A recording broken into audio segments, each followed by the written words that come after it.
Notre problématique il y a 15 ans était essentiellement d'assurer la survie de nos patients, c'est-à-dire leur permettre de pouvoir guérir de leur maladie.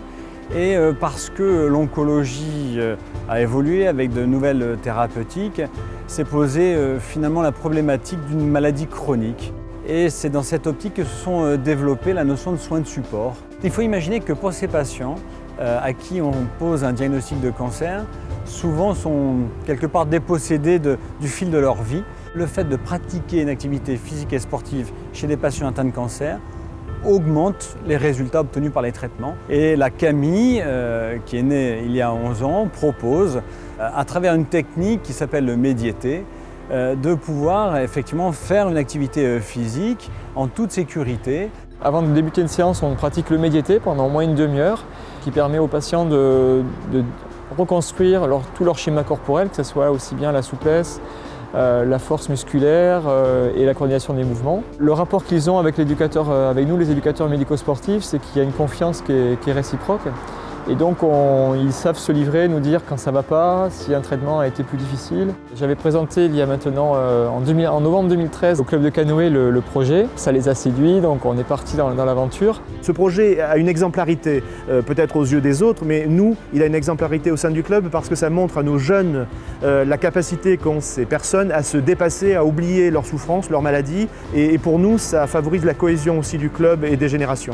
En fait, ici, à Périgueux, on est dans les 3 meilleurs clubs de France. Donc, ce qui implique qu'on a des athlètes qui sont de tout niveau. Ma mission au quotidien, c'est d'avoir des athlètes en équipe de France et d'avoir des athlètes qui se forment à devenir éventuellement des champions. Jamais j'aurais imaginé une seconde pouvoir un jour participer à ce genre d'aventure. Et c'est ça qui est extraordinaire. J'ai trouvé ça un peu fou et décalé dans le sens où je ne pouvais pas parler d'avenir. Donc je vivais l'instant présent avec un mental bien, etc. Mais de me dire, voilà, dans un an, je te propose de partir à Venise sur l'opération, il y a eu un décalage dans ma tête. Il a fallu quand même les convaincre et puis les faire adhérer à la première séance. Quelques-uns avaient l'appréhension de l'eau, donc il a fallu aussi être sur un bateau, ça bouge. C'est plus de 30 km, donc c'est des efforts qui durent aux alentours des 3 heures. Donc c'est pour des gens qui ne sont pas pratiquants du tout, c'est un super défi et ça permet je pense, à mon sens, de pouvoir se dépasser. Par rapport à ce que j'étais avant de commencer avec la CAMI, à faire du sport en général et puis cette opération, mon corps a évolué et puis le mental aussi. On a inauguré le défi Vogalonga et ils sont arrivés donc avec le Rabasca et puis 2 bateaux escorteurs. C'était à donner le frisson parce que, et eux ils étaient super fiers de faire ça parce que au départ ils ne voulaient pas trop se montrer, ils voulaient quand même rester un peu discrets, ne pas qu'on voit trop leur image, etc. Et bien finalement d'être comme ça, amenés sur l'eau au milieu de la foule et puis avec une musique et les gens qui les applaudissaient, c'était à donner le frisson. Il y a vraiment une désocialisation qui peut s'installer si la personne n'a pas de réseau social ou ça peut s'arrêter subitement. Et donc le fait que pendant leur traitement ou dans la période fragilisée après l'arrêt de traitement, qui est une période aussi délicate, que le patient puisse avoir confiance en lui pour aller vers l'autre. Je pense que vivre la maladie seule, déjà la maladie en elle-même est très dure à porter, donc tout seul, en groupe déjà, on arrive à mieux la supporter. Ils ont tous eu leur moment difficile et donc on est vraiment de les voir, sur le visage, de les voir radieux. Pour nous, le résultat, l'objectif, il est simplement là, quoi. On est une bande de joyeuses copines et copains. Quand on est dans le bateau, on oublie totalement qu'on est malade.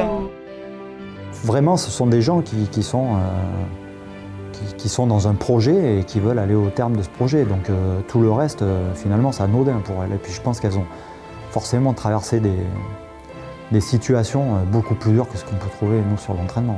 On est toujours surpris par des gens qui, de toute façon, qui sont au-dessus des autres finalement. Un sportif, quand il gagne un championnat du monde, on se dit c'est pas possible, comment ils font? Et quelqu'un qui passe au-delà de la maladie parce qu'il s'est accroché et il a réussi à endurer tous les traitements et tout ce qui suit derrière, c'est admirable, quoi. C'est un moment de liberté, c'est un moment de sport. De détente. Oui, de détente aussi, oui, il faut le dire, parce qu'on est toutes volontaires, donc on est là, on est heureuse de le faire, oui. Ils acceptent de faire des séances un petit peu plus longues, de travailler sur eux, sur la technique, sur le physique quand on leur demande aussi un petit peu. Je pense qu'ils ont pleinement pris la mesure du défi qui est devant eux et je pense que ils ont toutes les chances de réussir sans aucun souci. D'abord, il va y avoir 2000 bateaux, donc c'est une foire d'empoigne.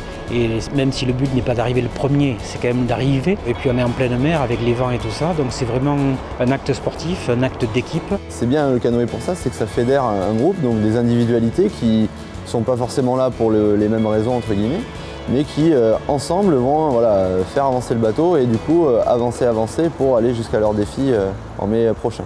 Il ne faut pas gagner, il faut être dans le groupe, il faut être dans le rythme et dans une volonté commune. Visiblement, personne sur le bateau baisse les bras. On est tous embarqués dans cette aventure et entre nous, c'est comme presque, pas une deuxième famille, mais on a des liens vraiment. Quand il y en a un qui n'est pas là, ou on demande des nouvelles, ou quand on a un qui passe un examen, on donne les nouvelles aux autres et on fait corps tous ensemble, donc ça c'est bien. C'est un sacré challenge parce que ça veut dire qu'on peut les aider à se dépasser, à oublier un temps leur pathologie, leur maladie et à faire un exploit. Une fois que l'événement va être terminé, il faut qu'on puisse s'en souvenir, il faut qu'on puisse le valoriser lorsque l'on va faire d'autres démarches ou lorsque l'on va vouloir renouveler l'expérience l'année d'après, qu'on puisse dire ils ont fait ça et on en a la preuve, ils ont été beaux. Ce qui est sûr, c'est qu'on a plein d'exemples de patients qui ont pu être autonomisés grâce à cette activité physique et pour eux c'est tout de suite par exemple un retour à domicile. Et le patient sera un véritable acteur de sa prise en charge et on lui demande de l'être, notamment avec cette activité physique et sportive. Pour être déjà là, il faut avoir la niaque déjà. Cette maladie, on n'a pas envie qu'elle vienne nous... Voilà, elle a failli nous prendre notre vie, donc maintenant ça va quoi. On n'a plus le choix, on n'a plus le droit de reculer là. Là c'est fini, on est obligé d'aller jusqu'au bout. Là on est obligé d'aller jusqu'au 16 mai et d'avancer.